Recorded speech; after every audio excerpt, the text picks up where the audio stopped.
Well, next month will mark 1 year since Cape Town gang boss Rashid Staghi was killed in a hail of bullets outside his home. And still, there have been no arrests. Well, on Friday, another alleged Cape gang leader was killed. His car was showered with bullets in Boksburg in Gauteng. Ernie Lastig Solomon's daughter, her baby, and another person were wounded in that attack. As Aisha Ismail reports, residents of Hawston, where Solomon lived, say their fishing village is in danger of becoming a battleground for power. Well known in the Western Cape for allegedly being one of South Africa's biggest abalone smugglers, somebody wanted Ernie Solomon out of the way. They called him Lastig, Afrikaans for troublesome, feared by rival gangsters, respected by allies, hated by victims. For nearly 4 decades, Ernie Solomon ruled the criminal underworld like a warlord, from the Cape Flats to the poaching, hubs of the Overberg, from the Abalone black markets to meth labs hidden in rural farms. Solomon's grip stretched across South Africa. But on a dusty roadside in Boksburg, his empire came to a sudden, brutal end. This is the story of Ernie Lastig Solomon, the last gangster king.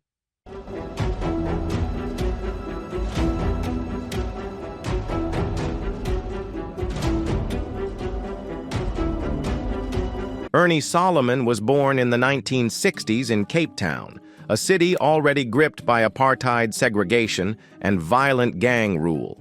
He came of age in the Cape Flats, a crucible for gang warfare and systemic poverty. In the prison system, he was recruited into the feared 28's gang, one of South Africa's most infamous prison brotherhoods. He rose rapidly through their ranks, becoming known for his violence, charisma, and strategic mind. By the 1980s, he had founded and was leading the Terrible Joesters, a feared street gang aligned to the 28's, known for brutality and drug dominance. He didn't just play the game, he wrote the rules.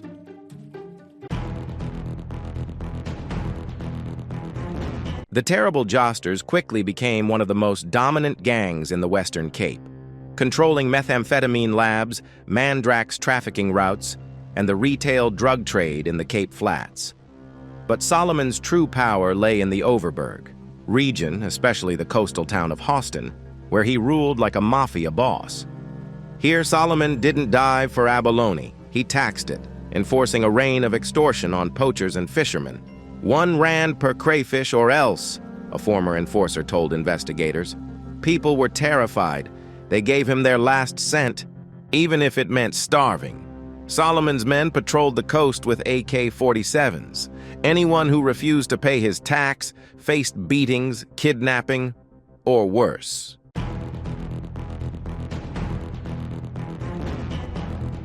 Ernie Solomon's reach extended far beyond Hawston. He built alliances with international smugglers, Chinese triads, Russian syndicates, and local corrupt officials. His gang was involved in manufacturing crystal meth on rented farm properties, moving Mandrax through Gauteng, hijacking cigarette and alcohol supplies during the COVID-19 lockdown, and laundering millions through shell companies in Nelson Mandela Bay and Durban. He was no street thug. He was a criminal CEO with a multi-million rand black market empire.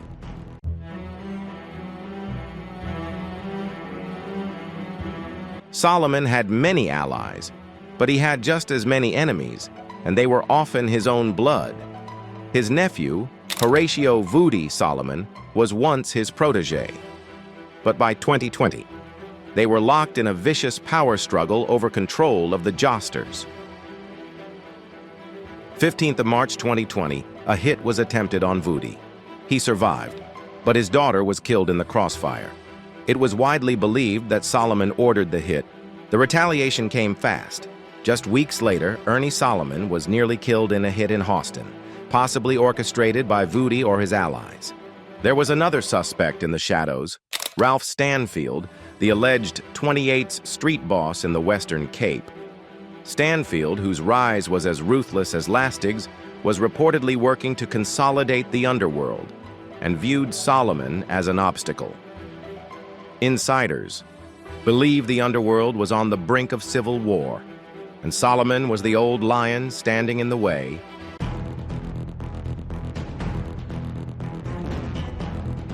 One alternate theory says Solomon's death wasn't about power. It was about money. Earlier in 2020, his gang lost a shipment of Mandrax, valued at over 2 million rand. The drugs had been hijacked, possibly by a rival gang. Solomon traveled to Gauteng personally to confront the suspects. Instead, he walked into a trap.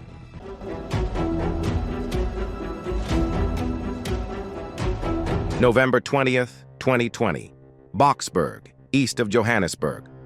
Solomon was behind the wheel of a white BMW, accompanied by a man, a woman, and a baby. As they turned onto a quiet road, another vehicle rammed them off the road. 2 gunmen jumped out and opened fire. The car was riddled with bullets. By the time it stopped, Ernie Solomon was slumped over the wheel, unalive. The man next to him succumbed to his wounds later. The woman and baby were wounded but survived. It was a hit, clean, clinical, and final.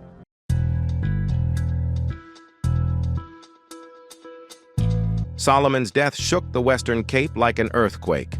Hawston residents feared a power vacuum would trigger more bloodshed. The Abalone trade, already worth over 1 billion rand a year on the black market, was now up for grabs. Prices had recently surged to record highs. The stakes were deadly. Meanwhile, Ralph Stanfield's influence grew. Former associates of Solomon, many of whom feared or hated him, began aligning with younger, more brutal gangs. Solomon, once the undisputed king, had become a ghost. His death marked not just the fall of a man, but the end of an era.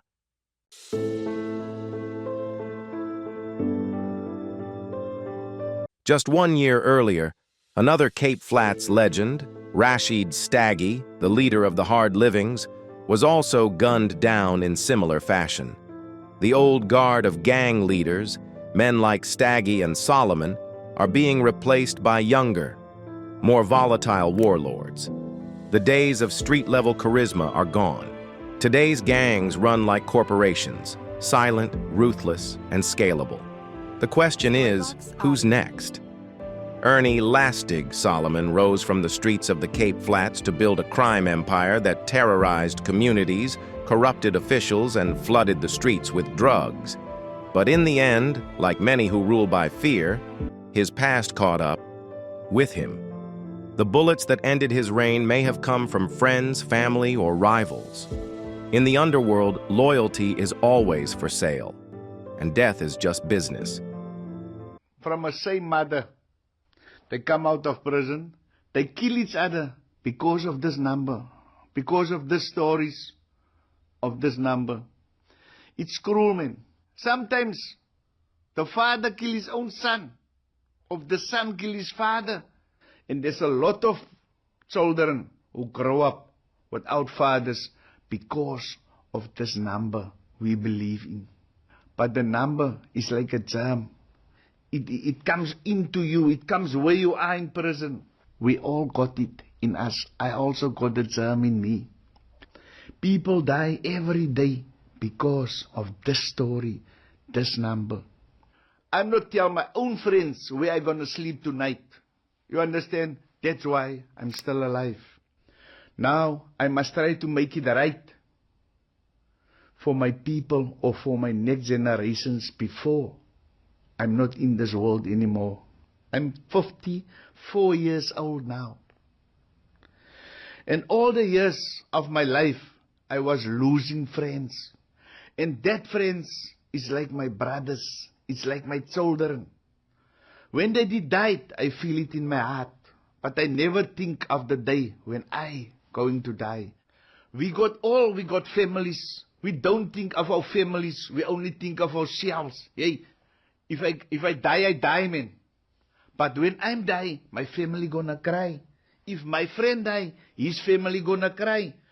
Look at the graveyards. All the graveyards is full of youngsters because of these numbers. If you can see